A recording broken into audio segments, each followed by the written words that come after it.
दोस्तों, मैंने कभी सपने में भी नहीं सोचा था कि मेरी जिंदगी इस तरह के रास्ते पर आकर ठहर जाएगी जहां रिश्तों का मतलब ही बदल जाएगा।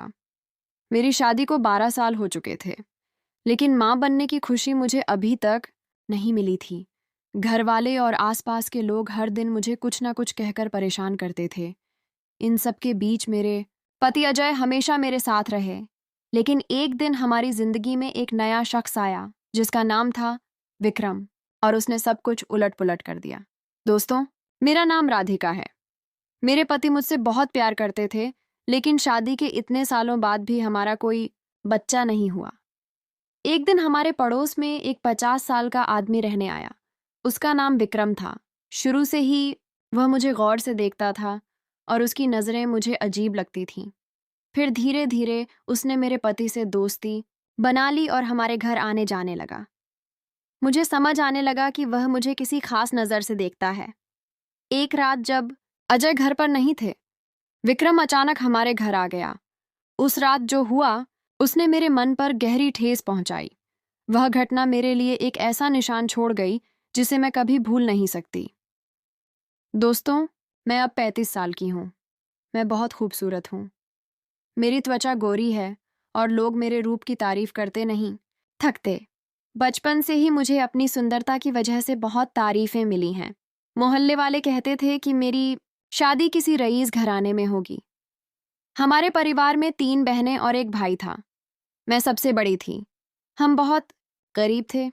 मेरे पिता बड़ी मुश्किल से घर चलाते थे। उनकी सारी कमाई हमारे खाने पीने में खत्म हो जाती थी। जब मैं 20 साल की हुई तब तक मेरी शादी नहीं हुई थी।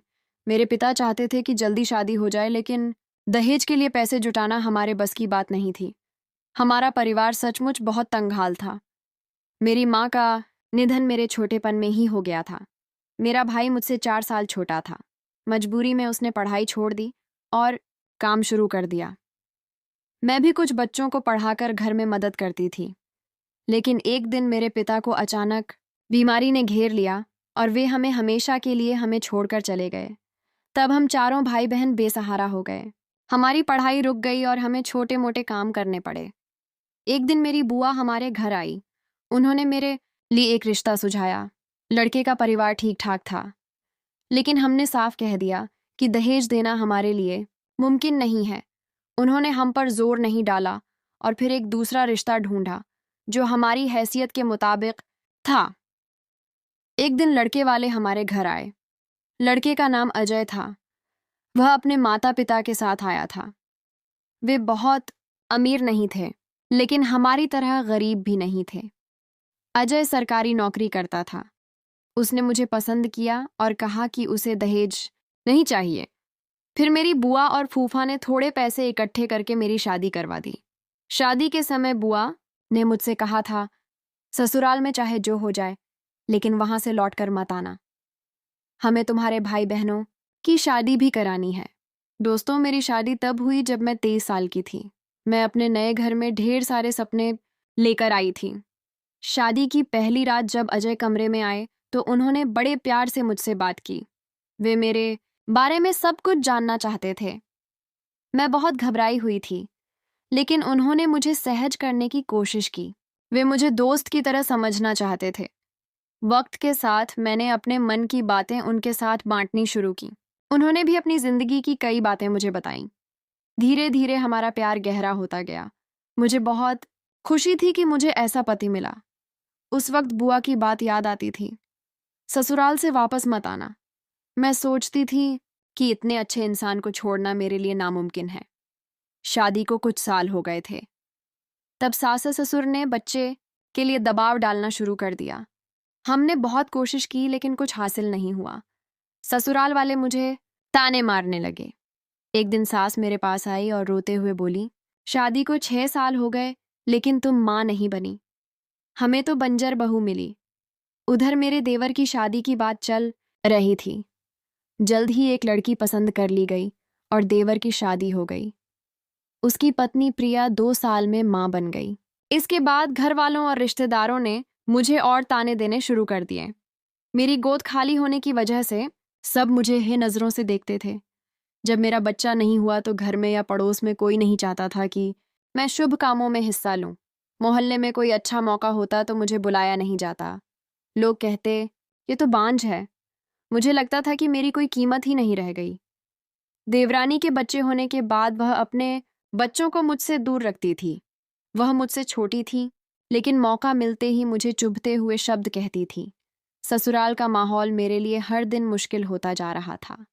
देखते देखते देवरानी के 2 बच्चे हो गए। फिर भी उसका व्यवहार मेरे प्रति जरा भी नरम नहीं पड़ा। एक दिन मैं तानों से परेशान होकर रो रही थी। सास गुस्से में बोली, शादी को 12 साल हो गए। अब हम अजय के लिए दूसरी लड़की देख रहे हैं। जल्द ही उसकी शादी कर देंगे और इस बांझ को निकाल देंगे। उन्होंने नेहा नाम की लड़की से अजय की शादी तय कर दी। तब मुझे बुआ की बात फिर याद आई। ससुराल से वापस मत आना। बुआ ने मेरे भाई बहनों की शादी करवा दी थी। मैं कभी कभी उनसे फ़ोन पर बात करती थी। बुआ ने कई बार कहा था कि डॉक्टर को दिखाओ। मैं गई भी, टेस्ट भी हुए, लेकिन अजय ने मुझे रिपोर्ट कभी नहीं दिखाई। मुझे शक होता था कि कमी मुझ में है या उनमें। एक दिन अजय ने अपनी माँ से कहा, माँ, मैं नेहा से शादी नहीं करूँगा। मैं राधिका से प्यार करता हूँ और उसके साथ रहूँगा। हम ये घर छोड़कर जा रहे हैं। उनके इस फैसले से सब हैरान रह गए। अजय ने मुझसे कहा, मैं तुम्हारे साथ आखिरी सांस तक रहूँगा। अपना सामान बांध लो। हमने सामान समेटा और एक किराए के घर में चले गए।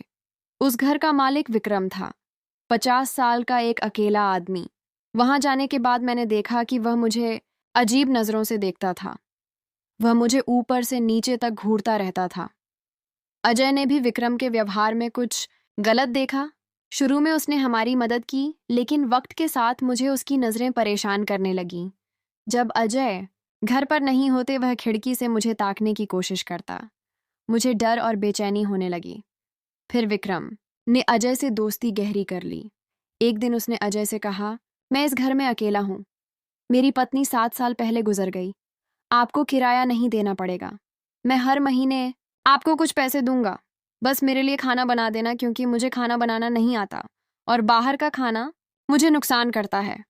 अजय ने यह बात मान ली, क्योंकि इससे हमें फ़ायदा था। इसके बाद विक्रम दिन में 3 बार खाने के लिए आने लगा। एक रात वह शराब की बोतल लेकर आया और अजय से बोला, आज मस्ती करते हैं। अजय ने मुझे भी बुलाया। मैंने पहले कभी शराब नहीं पी थी, लेकिन दोनों ने जोर दिया। मैंने पी ली और नशे में चूर हो गई। तब विक्रम मेरे करीब आने लगा और मुझे छूने की कोशिश करने लगा। तभी अजय बोले, चलो हम तीनों नाचते हैं। मैंने 12 साल तक सिर्फ दुख देखा था, तो उस पल थोड़ा खुश होना चाहती थी। मैं नाचने लगी। नाचते वक्त विक्रम मुझे छूने लगा। मुझे अजीब लगा, लेकिन अजय कुछ नहीं बोले, बल्कि वे इसे मज़ा लेते हुए दिख रहे थे। उस पल मुझे लगा कि हमारे रिश्ते का यह नया रूप सबके लिए अनोखा था। विक्रम मुझे अलग नज़रों से देख रहा था और अजय इसे मानते हुए लग रहे थे। एक दिन जब अजय घर पर नहीं थे, विक्रम दोपहर में आया।